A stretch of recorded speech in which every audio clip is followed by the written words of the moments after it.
everybody? Jimmy Smith, UFC 299 post-fight breakdown. How did my picks do? Oh, 3-2 on the evening. I'll break them down one at a time here. Fun card. I thought really entertaining. Some surprises, some heartbreakers from my perspective. But anyway, we start off on bantamweight division. Petr Yan, Song Yadong. This is, how can I put it? Petr Yan won. He won by unanimous decision. He won the last 2 rounds. That opening round was very disconcerting because he was getting pushed around by Song Yadong. Every time I see Song Yadong, I go, my God, what a gigantic 135-pounder. He's just huge. He's broad. He's gigantic.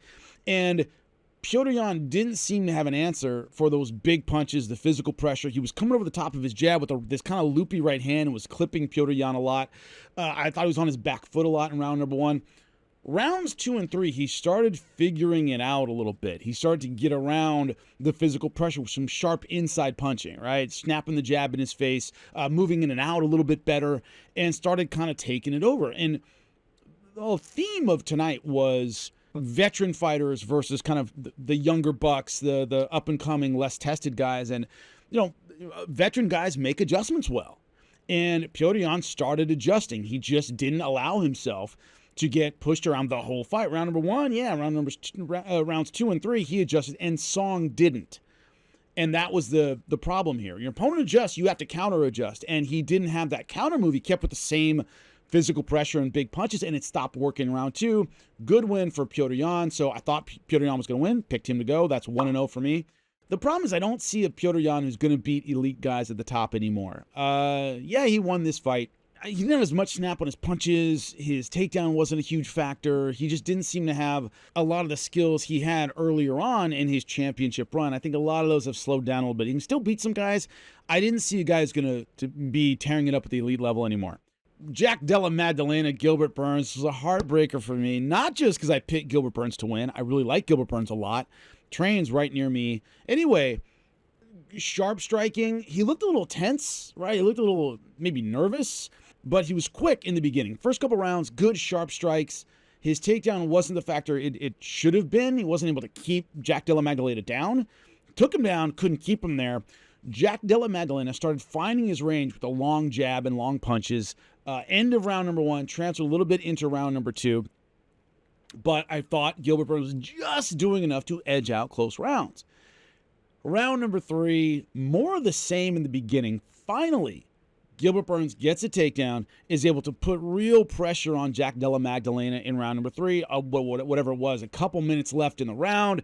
Just needs to stay on top and not let it get out of hand. He was winning on 2 out of 3 judges' scorecards. 2 judges gave him the first 2 rounds. The third judge had it split. All he needs to do is survive. That's all he has to do, is survive for another 2 minutes. On the way up, Jack Della Maddalena lands a beautiful knee that rocks him, stuns him, puts him down, ground and pound finish. Minute and 20 left in round number 3. So he had it. All he had to do was basically stay conscious and fell to the power shots and got TKO'd in round number 3. The first kind of step down performance of his career, meaning fighting a guy who's not, a title contender right now and lost. And that sucks. Not a good sign for Gilbert Burns. Great stuff for Jack Della Maddalena, who showed where he's dangerous. But once again, he had an up and down performance. And the last couple fights, he's won by split decision. And he's been a little inconsistent, where he'll do well in part of a round and not the other part of a round. He'll do well in one round and not do well in the other. That consistency that makes a great fighter. Right now, Jack Della Maddalena still hasn't shown me that. He had to come back and get a finish in order to win this fight. He wasn't consistently dominant the way you need to be consistently dominant at the elite level at 170. So heartbreaker for me. Picked Gilbert Burns, who was an underdog in this one, and he almost had it. It happens. Anyway, so 1-1. Michael Venom Page, Kevin Holland. All right, so somebody put on my breakdown for this, oh, you're going with the Bellator guy to do it to a UFC fighter. Guys, some people are overwhelmed by their first UFC fight, right? Eddie Alvarez lost his first one. Hector Lombard lost his first one. Luke Rockhold lost his first one. A lot of, free agents who come into the UFC need an adjustment period, right? Anthony Pettis, right? Lost to Clay Guida in his first UFC fight. Right in the beginning of round number 1, I went, man, he looks really comfortable. Really comfortable. And the interesting thing was he had the same issues, Kevin Holland, with MVP that everybody in Bellator had, which is on the outside, his speed is just phenomenal. He's really, really fast. And you can call Kevin Holland a UFC guy and call him whatever you want. He was like, oh, crap, this guy's fast. Now, he then made the adjustments of trying to make it more of a clinch game and all this stuff, and did have some success. Round number 2, got the takedown, and we saw the problems that MVP is going to have at a certain point dealing with better grapplers than Kevin Holland, who is good, not great, not a great wrestler by any stretch of the imagination. But on the outside, everyone's going to have the same problem with MVP. Everybody will. I don't care who they are. I don't see anybody right now with that Anderson Silva kind of speed who can... Oh, Izzy, of course. Oh, but that's a 185. But I don't see that, like, speed guy at 170. I don't see that lightning fast guy. I see a lot of grinders that are going to give him problems. So anyway, the story of the fight was on the outside, MVP was doing what he does. He lands a 1-2 faster than most fighters can land a jab. Not joking. Boom, and you go, Jesus. At home, sitting there, it looks fast. Folks, I mean, in the octagon, it's faster, I'm telling you. But he can land a right hand in a 1-2 faster than most guys land a jab. You just can't see it coming, and Kevin Holland couldn't see it coming. Had some success on the ground, some success slowing it down with the clinch, but once again, Kevin Holland is not a D1 guy. He's not going to make the Olympic trials. He isn't one of those standout wrestlers that can keep that game going for 15 minutes. He just can't do that. So he's got to stay on the outside at least part of the time, and from there, MVP just picked him apart. And he hasn't slowed down. The idea that he's now in the UFC, folks, and give me a break here. Speed is speed, and the guy's still unbelievably fast. So MVP wins by unanimous decision over Kevin Holland in a fight where Kevin was able to get a takedown and do something from there, but that was really about it. In the future, he's going to have trouble with the elite at 170, the Bilal Muhammad's, the Colby Covingtons, the Kamaru Usmans. 170 has always been the domain of the standout wrestler. It's not usually a striker's division. It's usually a wrestler's division. And he's going to have trouble with those guys because they are not going to stay outside and box with him at all. They are going to come in and clinch and takedown and takedown and takedown and takedown. And that has been the kryptonite of MVP so far. So it's going to be interesting to see how the UFC match makes him. Will they match make him to look good or, have exciting fights, Wonderboy Thompsons of the world and Vicente Luque that'll play that outside game? Or will they go, okay, let's see what you can do against a dedicated wrestler?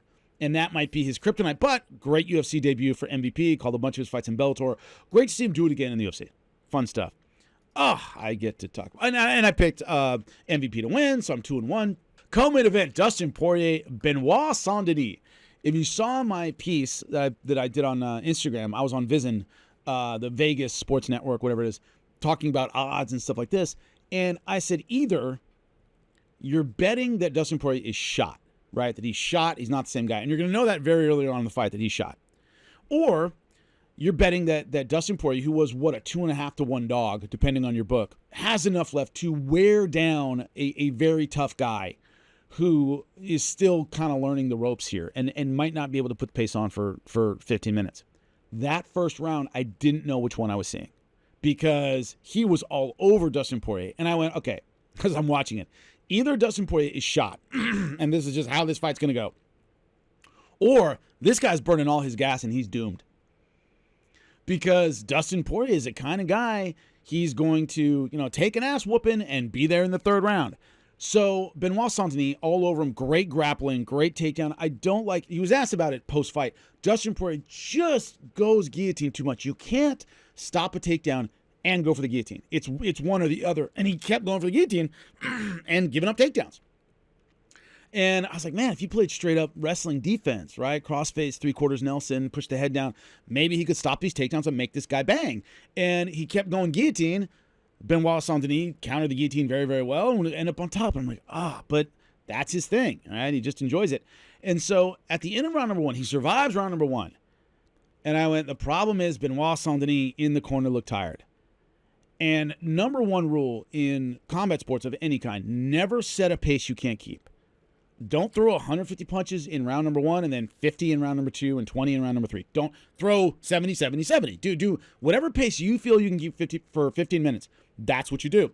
And the problem with fighters on the way up is they often do not, right? Benoit Saint-Denis came out there with a huge burst of gas, had a great round number 1, but it's a 3-round fight. And in round number 2, you started seeing the fatigue. You started seeing the problems. You started seeing that, Dustin Poirier was counterpunching effectively. And once that happens, it's over. So caught him with a big shot, put him down, finished him. Old dog can still do it. Great counterpunching, great aggression once again from Dustin Poirier against a Benoit Saint-Denis who didn't pace himself well. Beginner mistake, and it cost him. So I am now 3-1 on to the main event. I took Marlon Vera. I thought the odds were absurd at like 2.5 to 1. I thought of the famous quote from Apocalypse Now, Colonel Kurtz, are my methods unsound? I don't see any method at all, sir, was the response. Same thing with Marlon Vera. Did his game plan not work? I didn't see a game plan at all. He was on the outside at Sugar Sean O'Malley's range, getting jabbed and pot-shotted for 5 rounds. No attempts at a takedown, no real attempt to make it a clinch fest. It's almost like he thought, well, if I make this guy keep working, he'll run out of gas in rounds 4 and 5, and it doesn't work that way. Guys who are winning and doing everything they need to do tend to find gas, right? As long as everything's going well, they tend to do all right. And also, you're not going to, if you don't get a guy out of his comfort zone, he's never going to run out of energy, right? Sugar Sean O'Malley can win that kind of fight all day. And I, sitting here, cannot understand what Marlon Vera's game plan was. Never tried for a takedown. Wasn't even that consistent with the leg kick, which I thought it would use to chop him down early and maybe put money in the bank, body shot, slow this guy down a little bit, feint for the takedown, make him think it's coming, so he's got to worry about it. It was a boxing match, not just a boxing match at really outside range, where Sean O'Malley is always going to win. He's always going to beat everybody at 135 at that range. The only people that are going to beat him maybe in the future are guys that go in and make it dirty and make it ugly and, take him out of his game plan or something. And I saw not even an attempt to do that by Marlon Vera. I have no idea what he thought was going to happen or what his corner thought was going to happen at a certain point, that this guy's going to throw it away. You can't bet on your opponent falling apart. You have to have something to make him fall apart at the elite championship level, and that's what we are. I didn't see any game plan by Marlon Vera in my really disappointing performance. Now, Sugar Sean looked great.